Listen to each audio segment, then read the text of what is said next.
लोकसभा चुनाव के बाद आरजेडी की तरफ से 2 दिवसीय समीक्षा बैठक का आयोजन किया गया। पहले दिन लोकसभा प्रभारियों की बैठक हुई तो दूसरे दिन पहले सत्र में जिलाध्यक्षों के साथ मंथन हुआ। इसके बाद दूसरे सत्र में सांसद, लोकसभा प्रत्याशी, चुनाव प्रभारी, विधायक और विधान पार्षदों के साथ बैठक की जा रही है। बैठक में आगामी विधानसभा चुनाव और लोकसभा चुनाव के परिणामों की समीक्षा चल रही है। साथ ही कई बड़े फैसले भी लिए जा रहे हैं। बैठक में औरंगाबाद से सांसद अभय कुशवाहा को संसदीय दल का नेता चुना गया। जहानाबाद से सांसद सुरेंद्र यादव को लोकसभा में पार्टी के मुख्य सचेतक के रूप में जिम्मेदारी सौंपी गई है। वहीं राज्यसभा में पार्टी का मुख्य सचेतक सांसद फैयाज अहमद को बनाया गया है। तो फैयाज अहमद को राज्यसभा में पार्टी का मुख्य सचेतक बनाया गया है, तो सुरेंद्र यादव लोकसभा में पार्टी के मुख्य सचेतक के रूप में जिम्मेदारी संभालेंगे।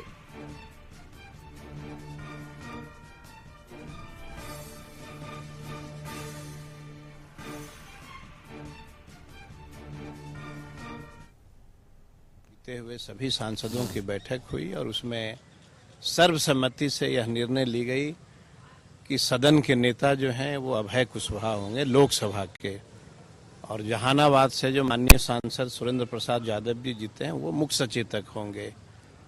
और फैयाज जी जो हैं वो चूंकि मीसा भारती राज्यसभा की सदस्य थी, वो जीत के लोकसभा पहुंची हैं, तो राज्यसभा का जो वैकेंट था मुख्य सचेतक का, वो फैयाज जी को जो है मुख्य सचेतक के रूप में यहाँ से फैसला लिया गया है राष्ट्रीय अध्यक्ष जी के नेतृत्व में, तेजस्वी जी के नेतृत्व में।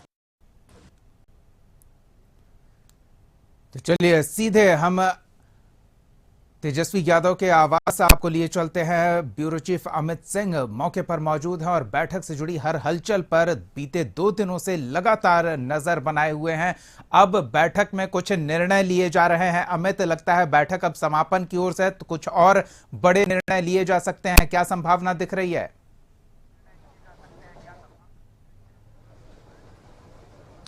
बिल्कुल दीपक, जो बैठक के अंदर से खबरें छन के आई जिसमें कि जो बड़े फैसले लिए गए, जिसकी जानकारी आप खुद भी दर्शकों को दे रहे थे, उसमें इस बैठक अभी लगातार जारी है। पिछले 1 घंटे से ज्यादा समय से बैठक चल रही है। जो दोबारा बैठक शुरू हुई जिसमें कि काफी अहम लोग जोड़े गए हैं, जिसमें कि तमाम सांसद जो 4 जो जीते वो हैं, इनके अलावा जो चुनाव प्रभारी है, लोकसभा चुनाव में जो प्रभारी रहे उनको बुलाया गया है, जो प्रत्याशी है उनको बुलाया गया है। इसके अलावा जो सांसद और विधायक है, एमएलसी, उन सबको इस बैठक में बुलाया गया है।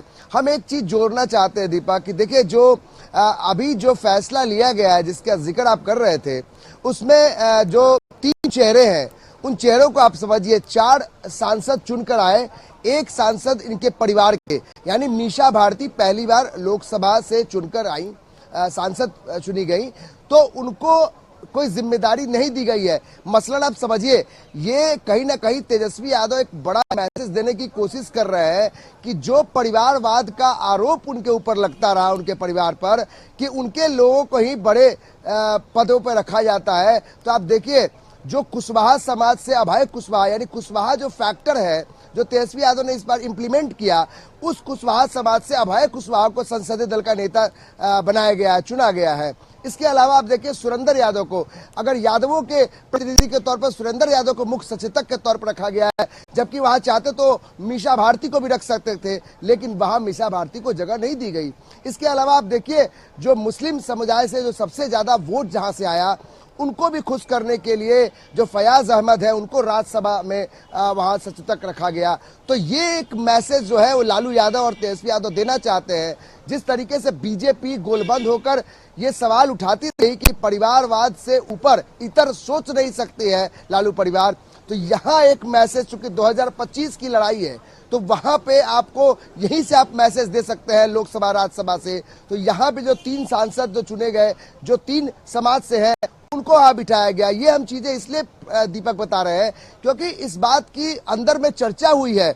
लालू यादव ने कहा कि देखिए, जो लोग हम पर आरोप लगाते रहे, हम देखिए जिन समाज ने हमको वोट दिया या जिन समाज ने हम पर विश्वास किया, उनके प्रतिनिधि वहां पर संसदीय दल का नेता रखा गया। पहली बार कुशवाहा समाज को इस तरीके से प्रमोट किया गया है।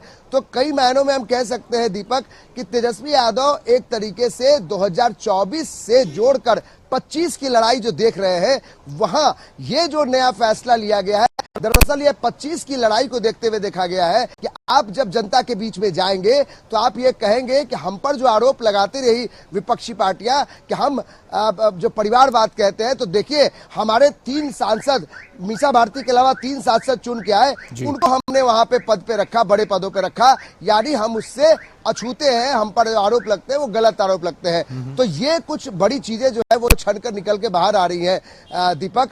ये जो फैसले लिए गए उसमें ये साफ दिखाई पड़ता है कि तेजस्वी यादव और लालू यादव जो है मिलकर चाहते हैं कि 2025 की जो लड़ाई हो उसमें बीजेपी और जेडीयू के सामने काफी मजबूती से वो खड़ा हो। और जो टास्क अंदर दिया जा रहा है, जो खबरें छन के आ रही है अंदर खाने से, कि सारे जो जिला प्रभारी है या फिर जो जिलाध्यक्ष है उन्हें भी कहा गया है कि आप ग्राउंड पर जाएं, बूथ कमेटी बनाई जाएगी और बूथ पर जो लोग वोटर होते हैं एक एक वोटर की पहचान की जाए।